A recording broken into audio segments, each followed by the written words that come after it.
Hola, sujetos de derecho. Mi nombre es Fernando José Bante Rodríguez y estamos aquí en Lege Reus. Aprovecho el derecho para hablar con respecto a la monarquía.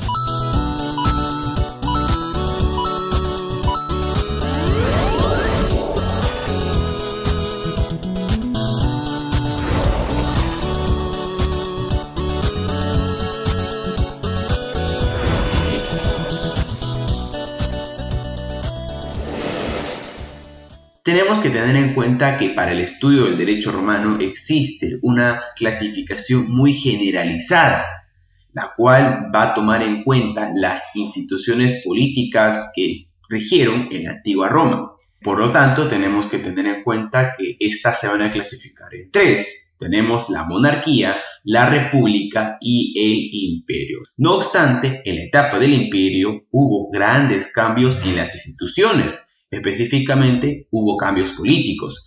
Es por eso que para el estudio del derecho romano, específicamente en el imperio, se va a subdividir en dos pequeños subperiodos. Estamos hablando de lo que vendría a ser el principado o diarquía y el imperio absoluto o dominato. Ahora, lo que les he comentado ha sido una de las clasificaciones que se le da al derecho romano para su estudio. Sin embargo, no es la única clasificación. La más usada, sí, pero no es la única clasificación que se le da. Teniendo en cuenta esta clasificación, se toma el aspecto político que va a regir Roma, ¿no? Es por eso que tenemos la monarquía, la república y el imperio. Pero ¿para qué nos sirve esta clasificación? Para poder evaluar y evidenciar qué tanto ha evolucionado el derecho desde la monarquía hasta el imperio, porque sí, hubo grandes cambios durante todo ese tiempo. Pero también hay otro tipo de clasificación, y es más que todo no de la vista política que va a tener Roma. Es por eso que también vamos a encontrar otras clasificaciones del derecho romano, las cuales van a tomar en cuenta ya no el aspecto político, sino el aspecto evolutivo del derecho.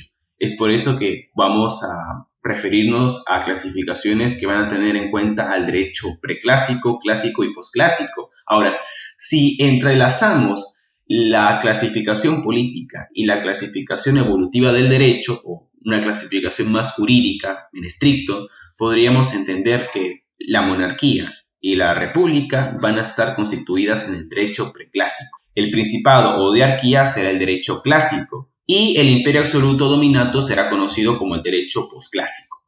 La época monárquica abarca desde la fundación de Roma hasta el año 243 de la era romana, es decir, entre los años 753 al 510 a.C. Las circunstancias de la fundación de esta ciudad, que con el tiempo llegó a ser una de las más importantes de todo el mundo, actualmente se nos es casi desconocida.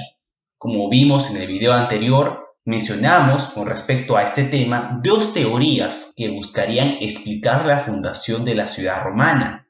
Podemos encontrar aquí, por ejemplo, la teoría histórica y la teoría mitológica. Cuando hablamos de la teoría mitológica, estamos haciendo referencia a Rómulo y Remo, quienes fundaron Roma. Sin embargo, esta leyenda mezcla lo que vendría a ser la fantasía con la realidad y no deja de ser una teoría. Por otro lado, también tenemos lo que vendría a ser la teoría histórica, la cual menciona a los primeros habitantes de lo que sería la península itálica, donde encontramos a los latinos en el centro, los etruscos en el norte y los sabinos en el sur, y que aquella conjunción de estas tribus tiene como consecuencia el surgimiento de esta ciudad-estado conocida como Roma. La población de esta pequeña comunidad se encuentra políticamente agrupada en 30 curias, esto es 10 curias por cada una de las tres tribus, cada una de ellas con un número diverso de individuos. Los integrantes de dichas curias se reúnen atendiendo a un criterio específico, como es la agrupación de carácter aristocrático, denominado gens, cuyos miembros tienen en común un culto familiar especial, transmitido de generación en generación, siempre por vía masculina. Se trata, en realidad, de la unión de varias familias muy extensas, con antepasados comunes y ligadas entre sí por el mismo nombre gentilicio, cada una de ellas bajo la autoridad de un pater familias. Estos individuos, que van a regir la vida política, religiosa y social de Roma, son conocidos con el nombre de patricios y tienen una situación privilegiada en la sociedad. Por otro lado, encontramos a los plebeyos, que constituyen la gran masa de la población, pero también vendrían a ser los más pobres, así como aquellos de origen extranjero que acudían a las familias más poderosas de Roma en búsqueda de apoyo, a cambio de la prestación de determinados servicios. A los miembros de este grupo se les denominó clientes. Bueno, aquí quiero aclarar algo muy importante. Cuando hacemos referencia a clientes, no se está refiriendo al significado que actualmente usamos para la palabra clientes, ¿no? Que, por ejemplo, aquel que consume un servicio o algún tipo de consumo, se le puede decir cliente, ¿no? Sin embargo, clientes para el derecho romano vendrá a ser, pues, aquel extranjero que servía a un patricio, y este patricio le daba una protección política, una protección jurídica, ¿no? Entonces, a eso se le conoce como clientes. En este periodo, el poder público estuvo integrado por tres elementos importantes. Encontramos así, por ejemplo, al rey, los comicios y el senado. De manera muy sencilla, podemos resumir a estos tres elementos políticos. Por ejemplo, el rey era quien ejercía el poder de por vida y de forma suprema. Los comicios eran asambleas de carácter legislativo político y estaban integrados por todos los hombres libres capaces de portar armas. Por otro lado, el Senado era un cuerpo de carácter consultivo, el cual era aprovechado por el monarca en sus labores de gobierno. Sus miembros son nombrados por el rey, el cual los elige entre los más ancianos y sabios de la comunidad. La primitiva monarquía romana no era una monarquía absoluta.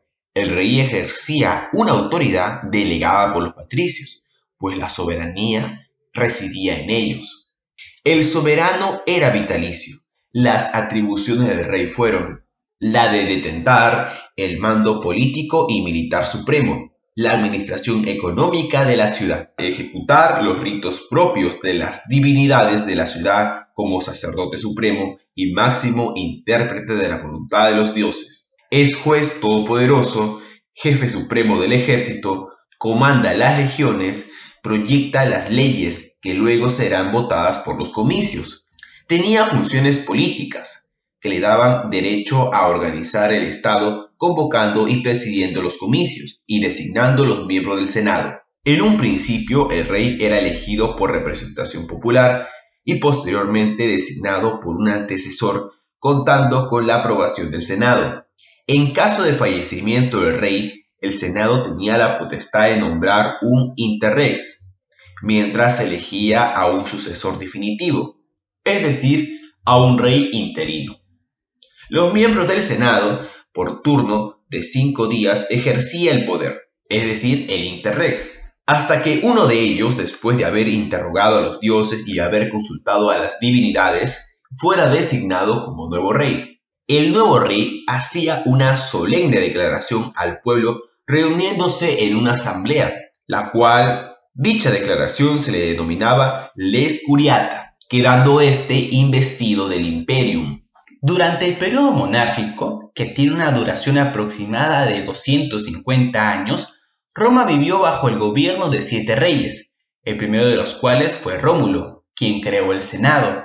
A su muerte le sucede Numa Pompilio, monarca muy piadoso, quien, según se afirma, introdujo las prácticas religiosas en Roma. Los siguientes monarcas fueron Tulio Hostilio y Anco Marcio, los cuales fueron reyes guerreros que consolidaron el poder militar romano.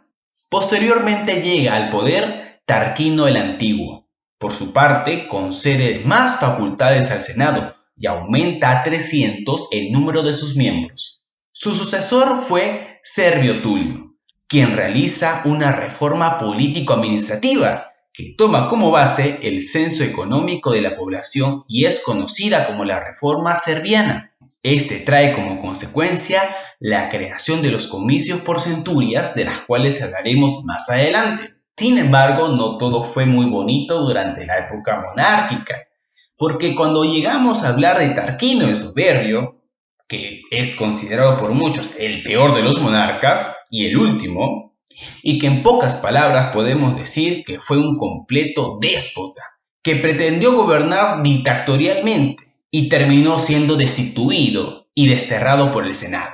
Y con él concluye la época monárquica.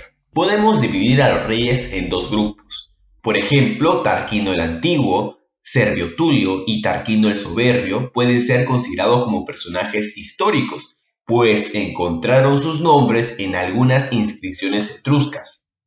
Sin embargo, sus cuatro predecesores, por ejemplo, Rómulo, Numan Polpilio, Tulio Hostilio y Anco Marcio, pertenecen a la esfera del mito y la historia de sus reinados fueron parte de la leyenda. Ahora hablaremos de los comicios. Como ya hemos señalado, los comicios constituían la asamblea político-legislativa de este periodo. El término proviene de comitium, que es el lugar determinado del foro donde acostumbraban a reunirse.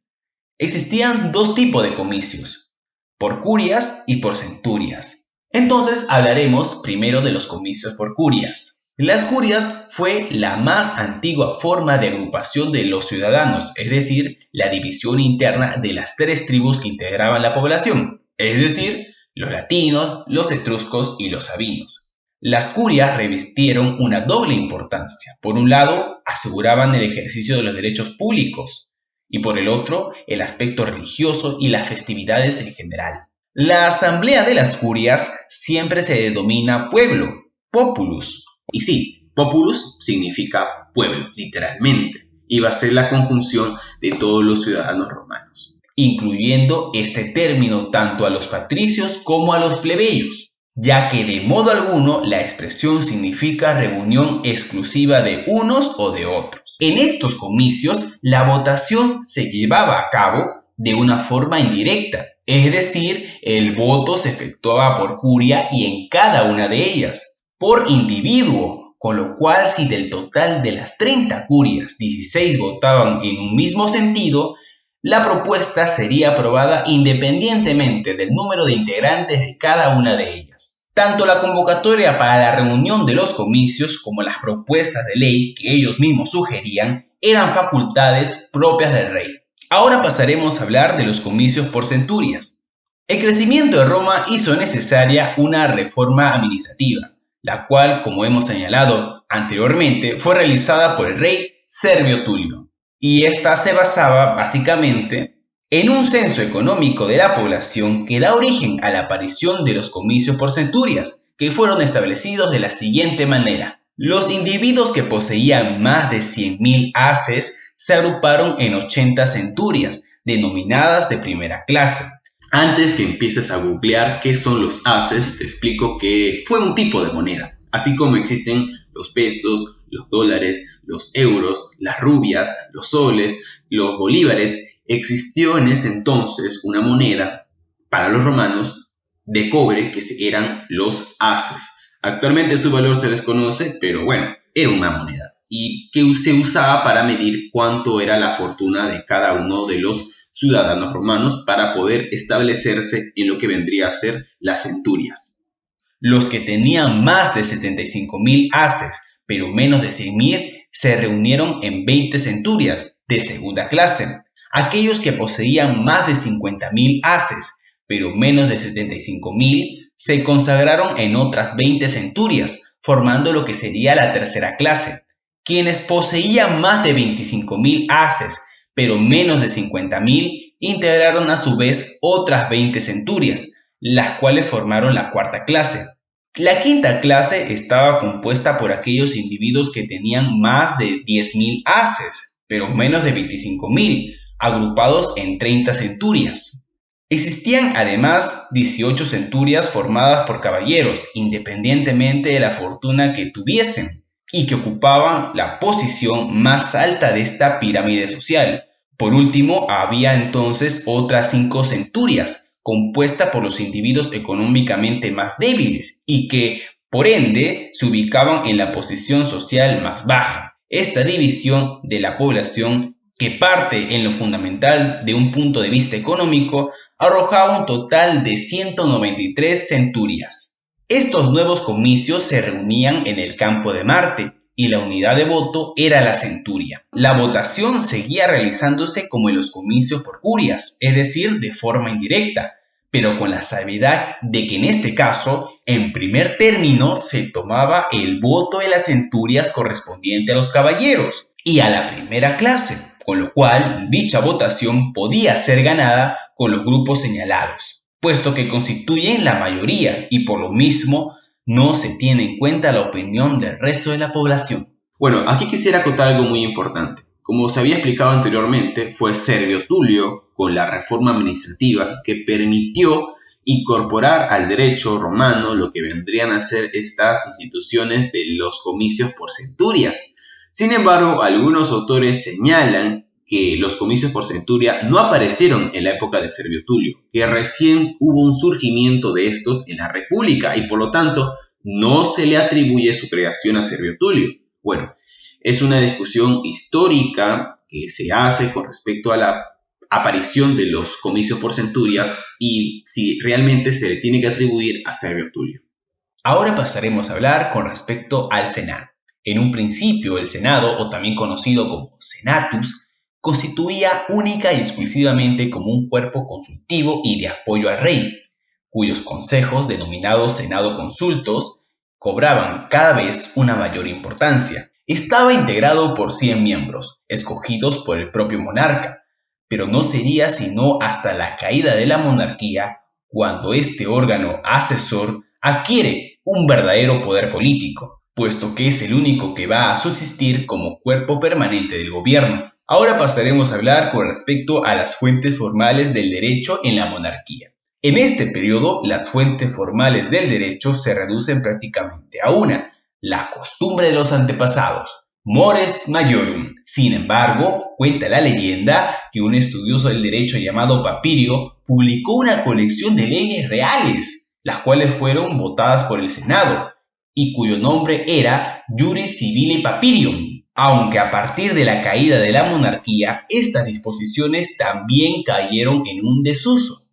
Y bueno, doctoras y doctoras, esta sería la remasterización del primer video que hice. Y podríamos decir que este video ya podría completar en sí y ser mejor para lo que vendría a ser el estudio del derecho romano, específicamente la etapa de la monarquía. Ahora, vamos a hacer la remasterización de las dos etapas restantes, ¿no? Que vendría a ser la República y el Imperio, aunque el Imperio lo vamos a subdividir en sus dos etapas que tuvieron, para luego ya hablar de lo que sería el derecho justiniano y pasar de hecho ya a lo que vendría a ser las instituciones romanas, ¿no? Hablar del derecho de familia, derecho de personas, derechos reales y pasar a lo que vendría a ser obligaciones y sucesiones también.